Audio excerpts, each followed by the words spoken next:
What's going on, guys? This is Team America Dual Thread Outdoors. I want to do this product review here. PA's hunting season just ended, so I think it's a very appropriate time to start gearing in towards fishing more. Now, don't get me wrong, we're definitely going to do some post-season scouting, keeping you all updated on our cabin via Facebook and Instagram. I'm sure you guys have seen those posts.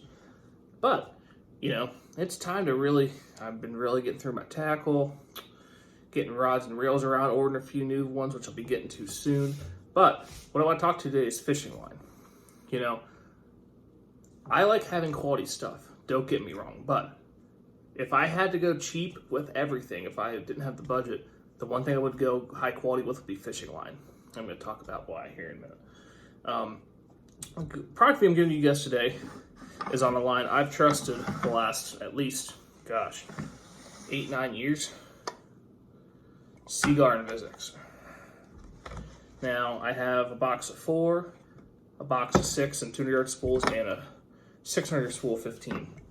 I use this across the board. As you guys know, we here at Dual Thread Outdoors for mostly bass fish, but we do go pretty hard in the spring for traveling around turkey hunt. So I use it for all these applications.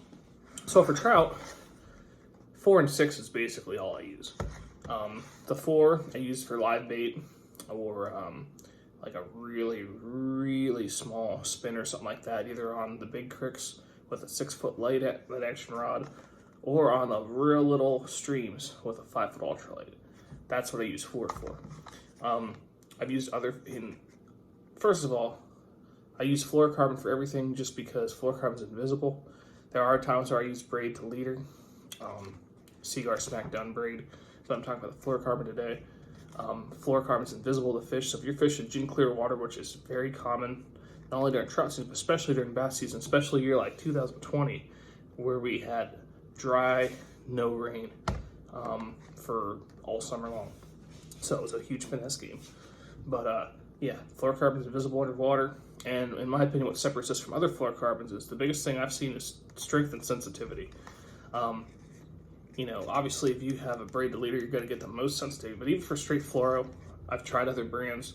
This has by far been the most sensitive for me. You know, help me feel bites, and also it's very strong. You know, there's times I'm fishing, like if I'm fishing the river for trout around rocks, where my line might hit a rock and fray. That happens, or if you're on a lake flipping wood, square bill cracking around wood. That's really helpful. That strength there. So, anyways, that's what I use 4 for. Have a box of 6 here. This is pretty much what I use for my smaller trout crankbait and jerkbaits, that 1/8 to 3/16 ounce range, in that ballpark. Actually, I'm sorry. No, that's correct. 3/16 ounce, that just right below 1/4 ounce. That little light crankbaits, usually on a 6.6 medium light, and also could be a tweener where I could spy bait or really light Ned rig and drop shot on that combo as well. But again, just go up to 6 for that.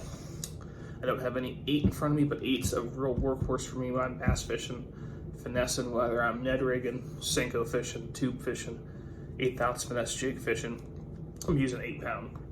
10 is another workhorse. That's my regular jig rod, my 1/4 ounce football jigs.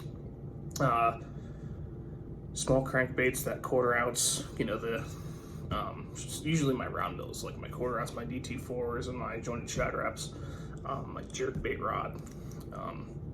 That's pretty much what I use 10 for. 12 I only use on one rod, and that's on my square bow rod because I'm throwing around a lot of wood normally, and they're normally 1/2 ounce plus baits. So they're usually right around the edge of that nasty cover. And then 15 here is what I use for larger jigs, that 3/8 to 1/2 ounce range, dragon jigs, like, you know, football heads, stuff like that. Spinner baits and chatter baits. That's pretty much what I use the 15 for. And then once I'm throwing the heavier stuff, like either frog and real heavy top water or flipping baits, I'm usually using braid to a 20-pound fluoro leader. So enough on that. But yeah, this line is outstanding.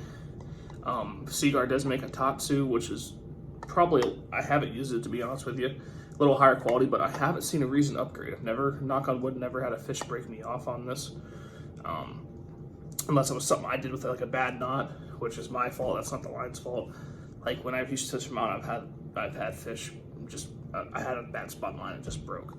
So, again, clear water, that's going to burn you every time. So, but fluorocarbon is huge. Obviously, yes, you can still catch fish in clear water if you're throwing mono or even straight braid, but you're going to get more bites every time with fluorocarbon. In my opinion, this is the best you can use. Tried some Sunline. I think, in my opinion, Sunline's a little overrated. I'm not saying it's junk, but I think Seaguar is better. And then obviously, when you get into your Strens and your Trilenes, Trilene's not bad. Neither is Stren, but they're definitely a little, in my opinion, lower quality. So if you're in the market for fluorocarbon, or if you're a serious bass angler or trout angler, check out Seaguar Invisx.